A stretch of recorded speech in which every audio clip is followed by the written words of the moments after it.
باللہ من الشیطان الرجیم بسم اللہ الرحمن الرحیم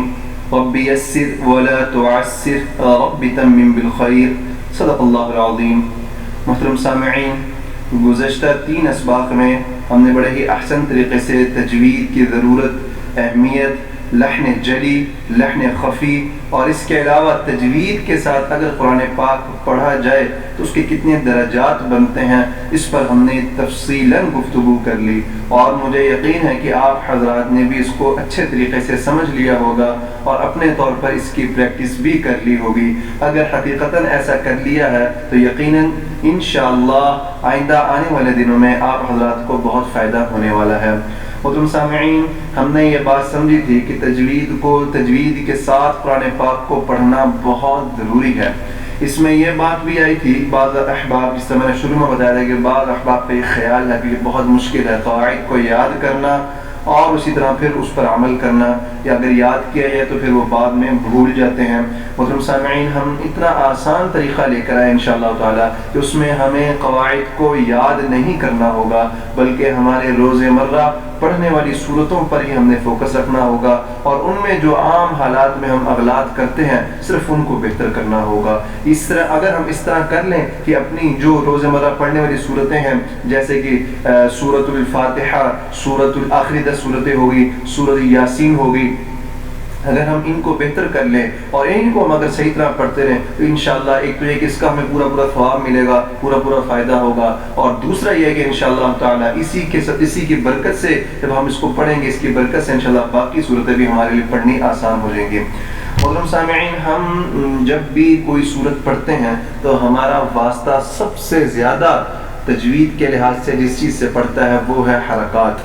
ہمارا سب سے زیادہ واسطہ حرکات سے پڑتا ہے، یعنی زبر، زیر اور پیش سے پڑتا ہے۔ ٹھیک ہے جی، حرکات جو ہے، حرکت اسے کہتے ہیں، زبر کو حرکت کہتے ہیں، زیر کو حرکت کہتے ہیں اور پیش کو حرکت کہتے ہیں۔ آپ بہتر طریقے سے جانتے ہیں کہ قرآن پاک کی کوئی بھی صورت کھولی جائے، قرآن پاک کا کوئی بھی پیج کھولا جائے، کوئی بھی لائن پڑھی جائے تو اس میں زبر، زیر اور پیش کثرت سے استعمال ہوتی ہیں۔ ہم سب سے پہلے یہ سمجھ لیں گے کہ بھائی یہ زبر، زیر اور پیش کو کس طرح پڑھا جائے تاکہ ہمارا جو 50% یہ مسئلہ وہ حل ہو جائے۔ یعنی اگر ہم زبر، زیر، پیش کو صحیح طرح پڑھنا شروع کر دیں تو ہم 50% صحیح طرح اپنا قرآن پاک پڑھ سکتے ہیں۔ اس میں سب سے پہلے یہ ہے کہ حرکات کو پڑھنے کا جو طریقہ ہے اس میں کہ حرکت کو لمبا نہیں کیا جاتا۔ سمجھ لیجئے، زبر، زیر اور پیش جب بھی پڑھیں گے لمبا نہیں کریں گے۔ جیسے با پر اگر زبر ہے، با زبر با، بس با زبر با نہیں پڑھیں گے۔ تا زبر تا، لفظ تا کہیں پر آ رہا ہے تو تا ہی پڑھیں گے، تا نہیں پڑھیں گے۔ سا زبر سا، اس کو سا نہیں پڑھیں گے۔ جیم زبر جا، اس کو جا نہیں پڑھیں گے۔ اسی طرح حرکت پہ جھٹکا نہیں لگتا۔ حرکت کا جو دوسرا پڑھنے کا طریقہ ہے اس میں جھٹکا نہیں ہے، جیسے کہ دال زبر دا، قاف زبر قا، شین زبر شا، یہ جو جھٹکا آخر میں لگ رہا ہے یہ مناسب نہیں ہے۔ حرکت پڑھنے کا بہترین طریقہ یہ ہے کہ اس کو بہت لمبا نہ کیا جائے، نمبر 2 اس کو بہت چھوٹا نہ کیا جائے کہ جھٹکا بن جائے، اور تیسرا سب سے اہم جس چیز کا ہمیں خیال کرنا ہے وہ حرکت کو مجہول کبھی نہیں پڑھنا۔ یعنی با زبر با ہے، اس کو با زبر با، یا جیم زبر جا، قاف زبر قا کا قو، شین زبر شا کو شو، یہ ہم نے نہیں کرنا۔ سورۃ الفاتحہ بغیر وقت ضائع کیے ہم سورۃ الفاتحہ پڑھتے ہیں انشاءاللہ تعالی، اور دیکھتے ہیں کہ سورۃ الفاتحہ میں ایسی کیا اغلاط آتی ہیں کہ جب ہم پڑھ رہے ہیں تو ہمیں حرکات کا خاص خیال رکھتے ہوئے اس کو پڑھنا چاہیے۔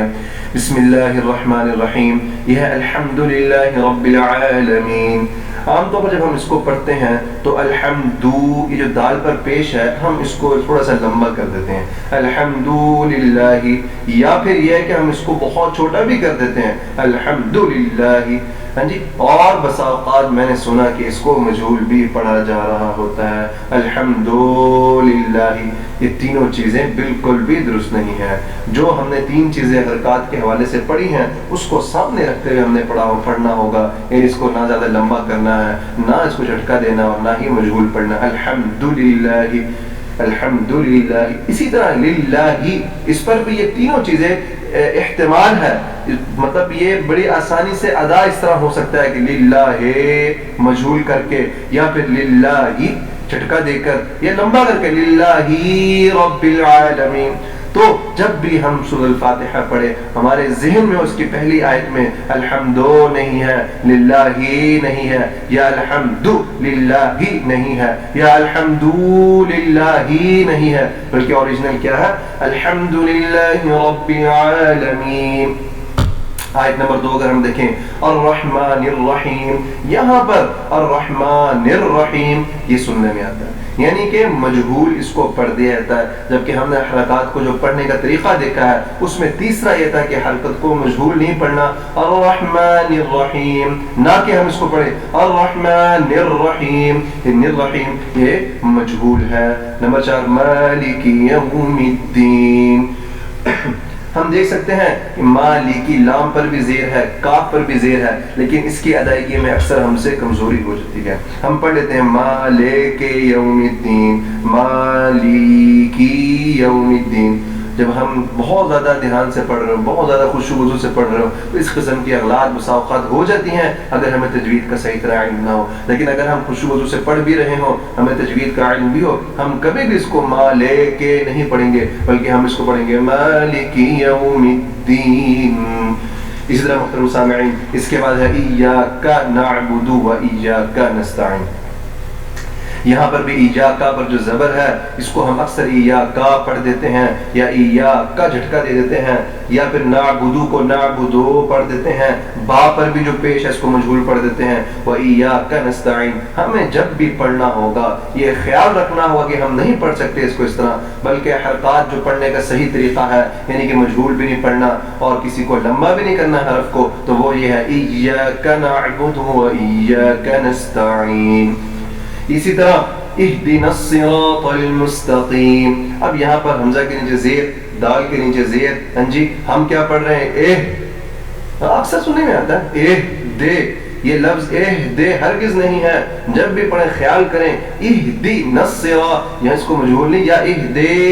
لمبا نہیں کر سکتے، اہدینا الصراط اس طرح بھی لمبا نہیں کر سکتے جناب، الصراط المستقیم، یہاں پر جو میم ہے اس کو موس اکثر مجہول پڑھنے کو سننے میں ملا، اس کو مجہول نہیں پڑھنا، اہدینا الصراط المستقیم۔ اسی طرح مستقیم تا کو بلا وجہ کیوں ہم لمبا کریں جب ہم نے پڑھ لیا کہ حرکات کو لمبا نہیں کیا جا سکتا، تو اوریجنل آواز کا ہوگی اہدینا الصراط المستقیم۔ اسی طرح صراط الذین انعمت علیہم، سیرا یہ عام غلطی ہے، صراط الذین یہاں پر مجہول، صراط الذین انعمت، یہ انعمت اس کو لمبا نہیں کر سکتے، انعمت علیہم یہ بھی نہیں کر سکتے کیونکہ ہم نے پڑھ لیا ہے جناب کہ حرف کو لمبا نہیں کرنا، صراط الذین انعمت علیہم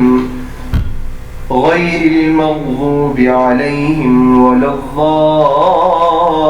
الضالین، دیکھ سکتے ہیں ہم غیر المغضوب علیہم ولا، یہ تمام اغلاط چھوٹی چھوٹی اگر ہم حرکات کے وہ 3 قواعد سامنے رکھ کر سورۃ الفاتحہ کو پڑھیں تو یقین کریں غلطی ہم حرکت کی کر نہیں سکتے۔ ہمیں اگر پتا ہو کہ حرکت کو لمبا نہیں کرنا، زبر زیر پیش کو لمبا نہیں کرنا، ہمیں اگر پتا ہو حرکت پر جھٹکا نہیں لگانا، زبر زیر پیش پر جھٹکا نہیں دینا، حرکت کو مجہول نہیں پڑھنا، تو ہم سورۃ الفاتحہ انشاءاللہ بغیر کسی غلطی کے، بغیر کسی تجویدی غلطی کے، بغیر کسی حرکت والی غلطی کے پڑھ سکتے ہیں۔ الحمدللہ رب العالمین الرحمن الرحیم مالک یوم الدین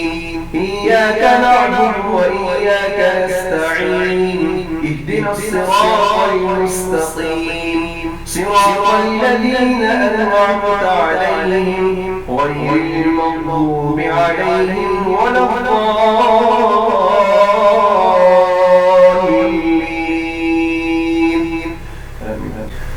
محترم سامعین سورۃ الفاتحہ میں ہم نے میکسیمم وہ اغلاط ایک دفعہ دہرا لی کہ جو عام طور پر اگر ہم بغیر توجہ کے یا پھر بغیر تجوید کے پڑھیں تو اعرابی اغلاط آ سکتی ہیں، حرکات کے اعراب آ سکتی ہیں، ہم نے ان کو بڑی تفصیل سے پڑھ لیا۔ آپ سے بھی گزارش ہے کہ جب بھی آپ اس کو پڑھیں تو اس بات کو ذہن پہ رکھ کر پڑھیں کہ ہم نے حرکت کی کوئی اس پہ غلطی نہیں کرنی۔ اللہ تعالیٰ سے دعا کی بات سمجھنے کی اور ہم سب کو احسن طریقے سے اس پر عمل کرنے کی توفیق عطا فرمائے۔ وآخر دعوانا ان الحمد للہ رب العالمین۔